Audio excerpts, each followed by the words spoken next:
Welcome, and today we are going into Downforce and whether certain things work or not. But first, I'm proud of having 150 subscribers, but YouTube tells me that most of you aren't subscribed. Think of how many I would have if you all subscribed. If you like the content, that is. Now, in order to do this, we've chosen a vehicle that has large overhangs so that we can actually get a proper weight reading on each individual wheel. The further the downforce is from the wheel, the more leverage it has and the more drastic the change in weight will be.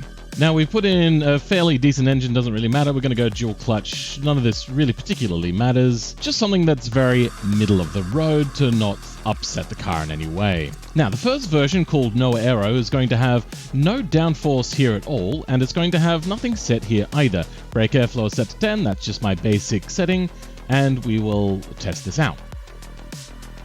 The next version will have downforce set to maximum. Oh, hold on. Oh, interesting. Okay, well, we're going to have undercladding with no downforce set, and then we'll have one with it set to maximum.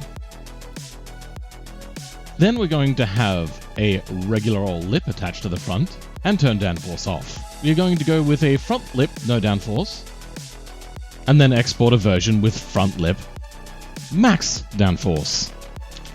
Then we're going to remove this, then we're going to try two different sorts on the rear. First is going to be a regular old spoiler. I love how it just lines up perfectly. This one is going to be our fourth test, and it's going to be rear spoiler 0 and rear spoiler max. Remove that, and finally a rear lip, which is actually called a rear diffuser. Set that to 0 and export. And last but not least, set it to maximum. And here we have our lined up vehicles. Now, every scientific experiment must have a theory and a hypothesis.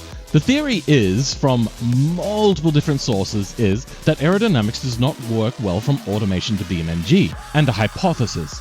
My hypothesis is that they do work, but only in specific circumstances. And that would be driving forwards it works, but then turning, it seems to have problems. Now, the way we are going to test this is twofold. One, we are going to drive the vehicle forwards and meter the weight on the wheels, compared to our baseline no aerodynamics. Then we are going to test the same thing, trying to reach an equilibrium turning speed and seeing what the difference in weight and speed is there. And for good measure, we'll have G-force there. So we are aiming to compare to 626 and 515 on the back. And we're going to set our baseline to 100 kilometers an hour. And we're sitting at about 620 kilograms on the front and about 520 on the rear. So that is no base change on the front and about an extra 5 kilograms on the rear, which is not actually what I was expecting. I've changed my mind. I'm going to try 200 kilometers an hour. It seems that setting to 200 kilometers an hour does not seem to change the numbers in my downforce. Once again, our numbers have not seemed to change.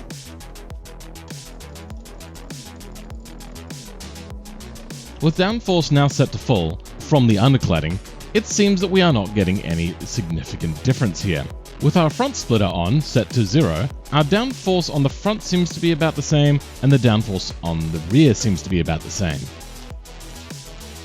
With our front splitter set to maximum, we are once again seen with a number that shows not a whole lot of difference.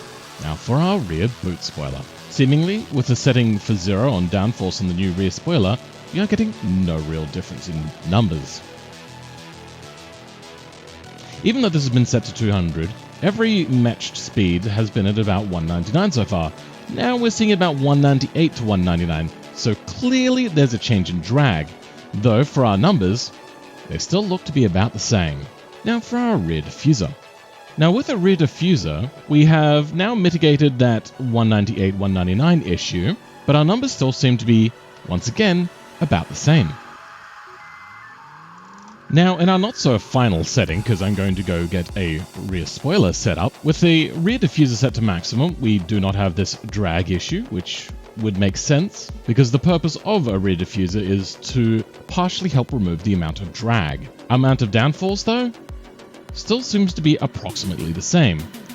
I would like to say that I'm seeing 10 kilograms more on the rear, but nothing compared to what automation setup would be. In light of these results, I don't even think it's worth trying out the G-force testing for this, so this will be a rather short video. I'm actually going to do two variations here. We are going to have the front lip, the rear lip, and the rear spoiler. With downforce set to maximum, everything else set to maximum, we're going to export this one, expecting to get an extra 300 kilograms on the rear and an extra 69 kilograms on the front. Then removing all that and sticking on the fattest wing we have. With just a wing on, we're expecting to get an extra 240 kilograms, and on the front, we are meant to be getting about 72 kilograms of lift.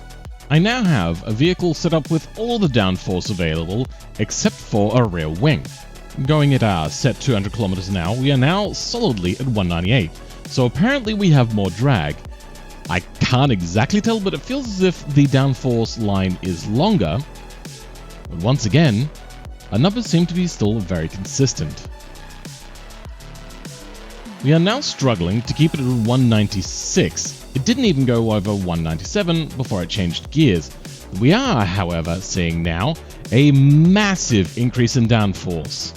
So, with my hypothesis blown completely out of the water, I think it's about time I eat some humble pie. Can I please get some humble pie? Yeah. Thank you.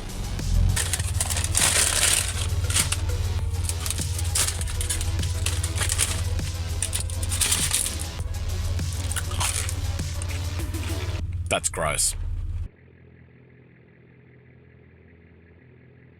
Diesel ass sounding bitch.